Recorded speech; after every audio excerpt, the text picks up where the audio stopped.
So we have to go ahead and talk about none other than the Nintendo DSi and see how this bad boy holds up in 2021. Now, first of all, as you guys may know, I've already covered every single Nintendo console I think that's ever been made, but these portable consoles are one of those console types that I've always just been engrossed in. One of my first gaming consoles I ever owned or was gifted was the Nintendo DS, and I used that for literally everything. I was such a Nintendo DS gamer, whatever you would call them. I would play that thing all the time. It was insane, and I had such an amazing experience with it but sadly I haven't really been into video games that much since then, even though I talk about game consoles all the time. But the Nintendo DSi, when I owned the DS Lite, I think the DSi came out 2 years or 3 years after that I got that DS Lite, and dude, you will not understand how jealous I was of DSi owners. The Nintendo DSi was, in my opinion, a humongous jump from a DS Lite to a DSi. The improvements in not even the body itself was kind of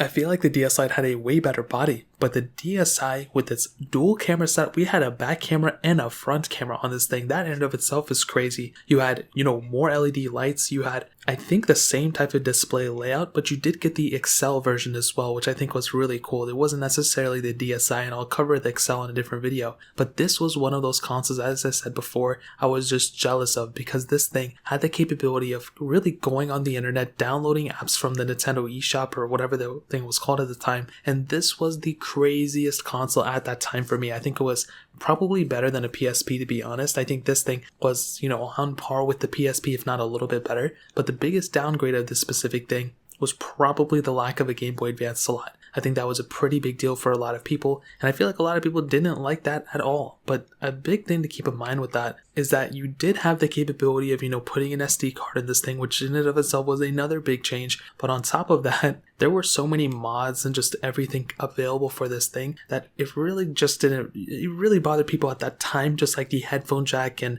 maybe like the lack of micro SD card slot. Those things bothered me. I feel like the Game Boy Advance slot was kind of like that to some people, but the fact that you could modify this thing, the fact that you can download ROMs and install them on this thing, essentially, if you were to modify it, really probably helped out a lot of people, and I think it was just another humongous asset for this thing for sure. Now, looking around the specific DSi, I have it in my hands right now. First of all, closed, you can see that camera set up on the front, and dude, it's just so crazy this thing had a camera. Now, looking at it, kind of hindsight, it's not that great of a camera, but the fact that it even had that capability is pretty insane. Flipping it open, on the other hand, you can see we have that dual camera setup, the top screen and the bottom screen, and these things were actually not that bad, especially at that time. I remember these things being insane. Now, you had that D-pad to the left, which actually had a little bit of more of a clicking mechanism. With the DS Lite, it didn't have like that kind of feedback, it just kind of pressed down. With the power button, you had the A, B, X, Y buttons, start and select, and that really covered up everything. And then you had the 3 LED lights, which on the DS Lite, I think you only had 1 or 2. With the stylus to the right, as well as the micro SD card slot, headphone jack at the bottom, then the SD card and the volume buttons and all that stuff. The body wise,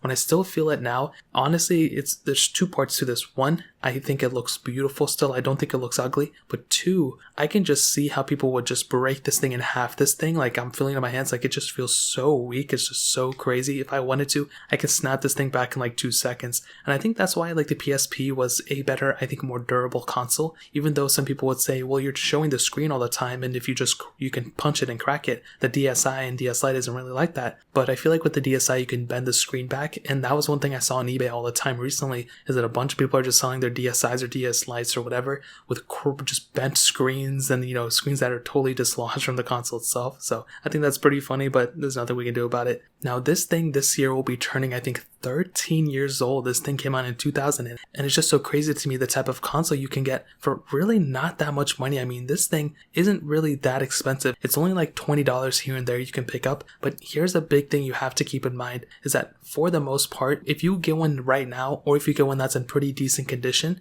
dude, you could make some pretty decent money in the future, especially if you have one with a box and everything. You can save yourself, some trouble in, selling it right now or whatever, and I would recommend keeping it, because, you can sell this thing not that far off for quite a bit of resale value from what I've seen. So that's kind of what I say, like, when you have like these older consoles, you can definitely save yourself, some headache by keeping the console and then reselling it later on, and then eventually make even more money. And that's the same way I look at like PSPs or, Game Boy Advances, GBASPs, even the Game Boy Micros, you can literally resell these things, in a couple of years and make your money back, which is a huge thing that I always recommend doing. Now, beyond that, I think another huge thing and a huge staple of the DSi was the software inside of it. The gaming catalog and everything is crazy in and of itself. You have so many different gaming titles and so many different things that stemmed from the DS Lite, but I think the thing that really separated the DS Lite and the DSi, and I think the thing that has really propelled the DSi to legendary status,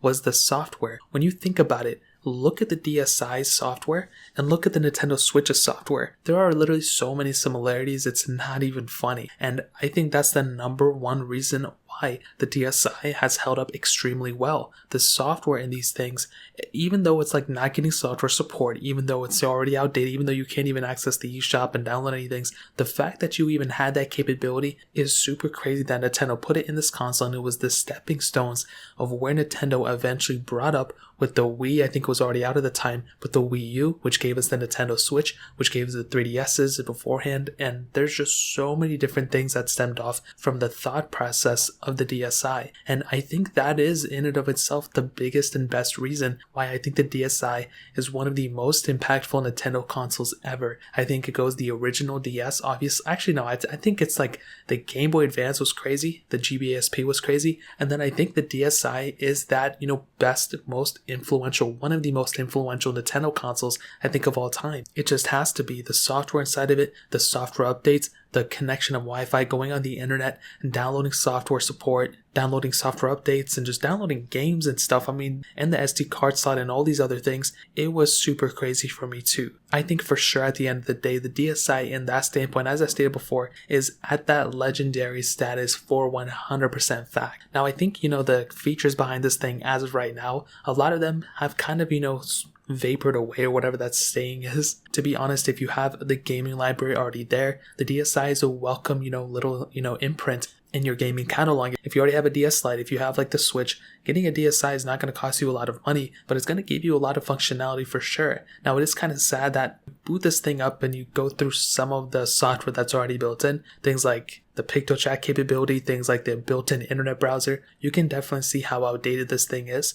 But once you start booting up those games, once you start playing those games on this console, you'd be surprised how current some of these games are. I still always go back to like New Super Mario Bros. And those type of games, and I compare them to like the new Super Mario Bros. That came out not too long ago, and there are still so many similarities. And I think that is one of the best things about this console. It wasn't like a crazy graphically intensive console. It didn't have anything super crazy like that, but it did bring a lot of capability when it came down to just the software in and of itself. And I think that is the number one thing that has differentiated this console and a lot of the other consoles that came before it. You can pick up a Game Boy Advance SP and a DS Lite, and the DS Lite is a way better console, but going from a DS Lite to a DSi was a pretty big jump in my opinion. So that's pretty much all I have to say. That's pretty much the number one reason why I still think the DSi is still worth it. And that's probably also why I think the DSi is probably the most influential Nintendo console, at least like top 3 for sure. So that really pretty much covers it up. If you guys have any other questions or anything like that, let me know in the comment section below. Hit the like button, but definitely hit that subscribe button. Every single subscriber that we get really does count. So me so much if you guys can hit that. Also check out the other links down in the description as well. My Twitter, my Instagram, my other channels. More importantly than everything else, I love every single one of you guys. Hopefully I'll catch you guys in the next video. Peace out till then.